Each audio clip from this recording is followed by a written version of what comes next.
The hardest thing to do is to enable people to see themselves as they are. Not as they hoped they were, not as they've been taught they are, but as they actually are. It's the single hardest thing to do, and I'll tell you why. Because we're all embedded in this construct of a thing called identity. And what people forget is identity by its very nature, one, is man-made, and two, is exclusive.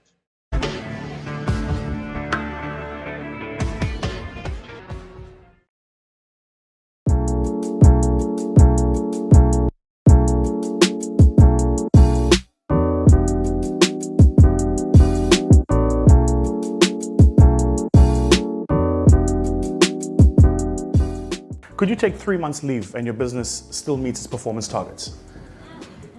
If you can't disappear from your business for 90 days, you're not an entrepreneur. You're what we call self-employed. What happened? What happened? Did it hit you hard, eh? Huh? Is that you? Guys only laugh at that when they hear a nice bar and a hip-hop song and they're like, oh! Oh! Yeah, you're not, that's why, for me, the distinction is actually not academic. It's important, right? It's a very important distinction. There's a couple of models that go around. I'll share with you one that I kind of share with entrepreneurs, right? So there is a difference between being an entrepreneur, yeah? Being a business owner, yeah? Being self-employed, yeah? I beg your pardon? Being an employee. No, well, that wouldn't quite make it onto this. And being a professional. These are not the same things. So a professional, I am a doctor. I'm a dentist. Yeah? I heal the patients. But if I'm not there, nobody heals the patients. Right. So I'm fascinated by the idea that there is a doctor who runs a practice, yeah? And there is a doctor who runs a hospital. And there is a doctor who's the CEO of a hospital group. I'm fascinated by that because they clearly have the same training, they just operate at very different levels. Yeah? The other thing you need to recognize is this is not for everybody. Most people, I think like 90% of people who say they want to be entrepreneurs actually just want to mean I want to determine my own life. Now, if that is what you're saying and that is what you want, which is you want to take your kids to school and rock up at the office at 10 o'clock, leave the office at 2, work a 4-hour day, then that's not quite what we mean by entrepreneurship. You want to be self-employed. Very big difference. So the graphic designer is somebody who's self-employed. I employ me, but I do the job. I am the value, yeah? The professional is the lawyer, the advocate, the person, the accountant. You absolutely, positively must have them as some part of your business. They may use an underling to do the work, usually some sort of apprentice, but it's very difficult for them to scale their businesses because they need to sign off the document. You know, when my audits get done by EY, I know who the partner is. So if that document's not signed by him, even though I know he didn't do the work and his apprentices did, he must sign the document, right? So he's clearly a professional employed. Make sense?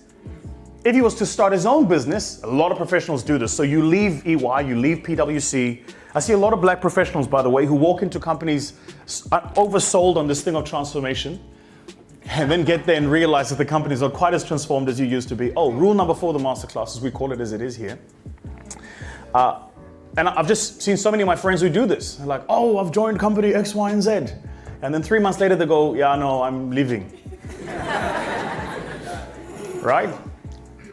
Typically, when they leave and they say, I'm starting my own business, really what they mean is I want to be self-employed now. I used to do HR as an HR business partner, and I'm going to start a recruiting company. Yeah? I used to be in the legal team, now I'm going to do legal stuff. Right? Those people aren't entrepreneurs. You're self-employed. Big difference.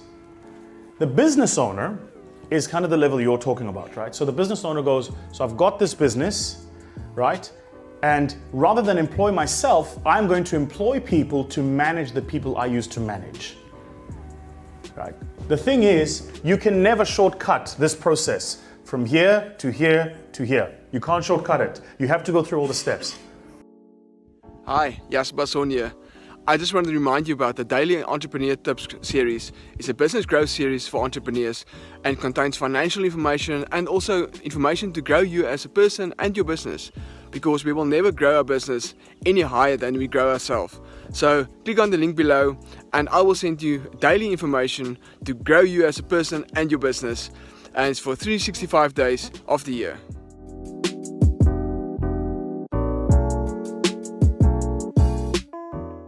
A very complicated problem that has a very simple linchpin, that if you address that, then everything else tumbles from that. And I'll say that one of those things isn't just language, it's just how you think about your place in the world, your identity, and everything sort of keeps coming back to that. Do you agree that the statement that you made about being able to make the most of your freedom centers around how you conceptualize yourself and the world, pointedly 100%. Identity? 100%, which is why I think the work of our generation today really is around forcing us to reconstruct these very identities we have. If you think about it, we live in a world today where almost all identities are assumed, right? So the idea, for instance, of masculinity is assumed, all right? The idea of being a strong Zulu man is assumed. There is a script, there's a book somebody wrote that says these are the ways you've got to be this thing, right? And I didn't get to do the edit. I just got the PDF version, right? But I'm saying if I'm living in a world that is complex and changing, I can't take this PDF script into a new environment. It ain't going to work.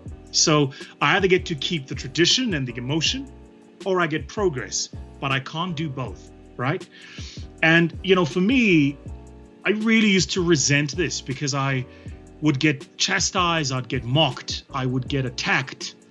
And then I realized that actually I was giving others the permission to be themselves too, right? So, and that's the most empowering thing that you can do when you choose to step into no man's land. Meaning saying the things that you're saying? The sort of inflammatory things? So not only saying the things that you're saying, but allowing yourself to be ventilated, allowing those thoughts to be discussed and ventilated by people, right? One of the things I had to learn was, as I did it, it was incredible how many other people came out and said, "Shoo, glad you said it, because I've been thinking it, but I couldn't say it because they'd lynch me." And I was like, "Wow, man!" So we're all aware that the script doesn't work, but none of us are willing to say it because they're going to throw us in the proverbial social media concentration camp. Well, that doesn't sound right. I mean, that's not progress, right? Final thing, just for you to think about, which is this: what's the worst that can happen? Well, the worst that can happen is you're wrong. Then you're educated, which goes back to where we started at the very beginning, right? Remain teachable. So the worst thing that can happen is you say something, you're wrong, somebody picks up the phone, you're educated, you grow up and you mature. But I think it's really important. I think this idea of identity is just so powerful. When somebody asks the question, who are you? How do you answer that question, right? Are you the job you have? Are you the place you come from? Are you the lineage of your ancestors? Are you the qualifications? Are you your geography? Who are you, right? And I think a lot of us don't really bother to give that enough thought. I want to go back to this idea of getting started. I think that to your point about you get educated, you're wrong, but you figure out that you're wrong, and now you can take a step towards being right.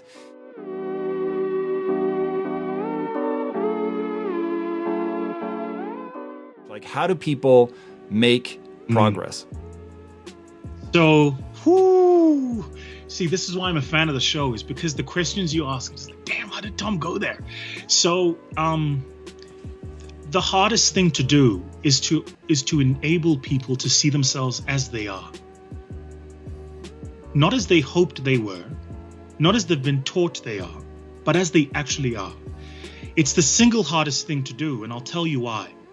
Because we're all embedded in this construct of a thing called identity, right? And what people forget is identity by its very nature, one, is man-made, and two, is exclusive. What that means is, the minute I say I'm male, it means I'm not female. If I say I'm black, it means I'm not white. If I say I'm African, it means I'm not American. If I say I am, educated, it means I'm not illiterate. So all the little words we use to construct identity put us in a box. They don't free us, right? And it's something people, I think, don't think about, because people today have assumed an identity for who they are. And it's all over, right? It's in the media, it's on social media, it's on TV, it's in the newspapers, it's in music videos. All you're being sold is an identity. This is what you should be based on where you come from and based on how you've been socialized.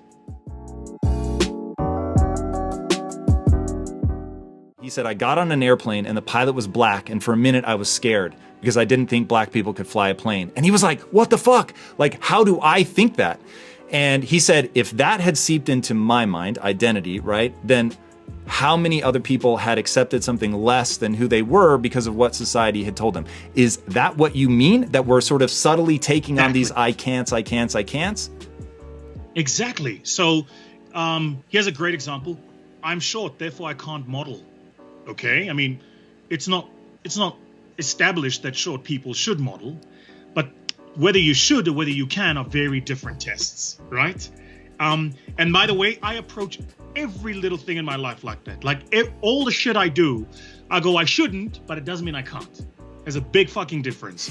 So if you're telling me I shouldn't be in the room, you may be correct. It doesn't mean I don't have the capacity to be in the room. I'm going to force my way in, and I'm going to get to change your mind. So this thing about identity, I think, is so powerful, because in today's world where we're no longer demographics, we're a psychographic now.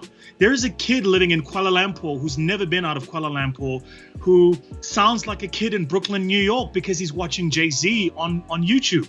But he's completely immersed in that culture, and he's never left his small little village, right? And that's exactly the point, is everything you've been taught you are, somebody taught you that's what you are.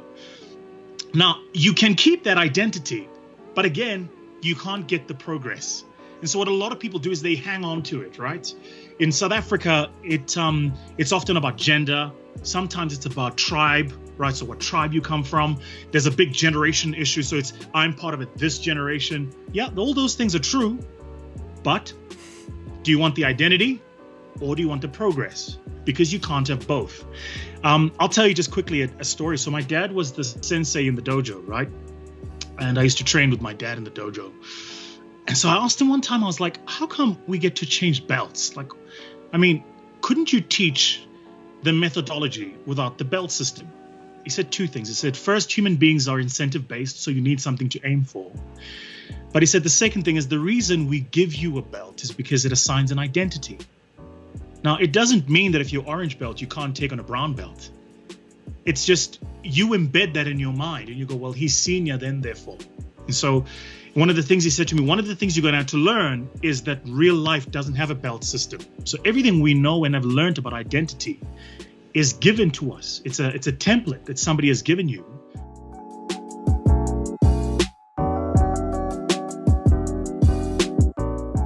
Industrial and commercial applications. So I don't do consumer tech.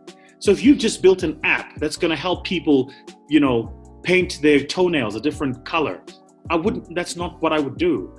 But if you have an industrial application that's going to help factories run more efficiently, or going to help an industrial application that might help hospitals allocate beds better for people, that's literally what I'm looking at now.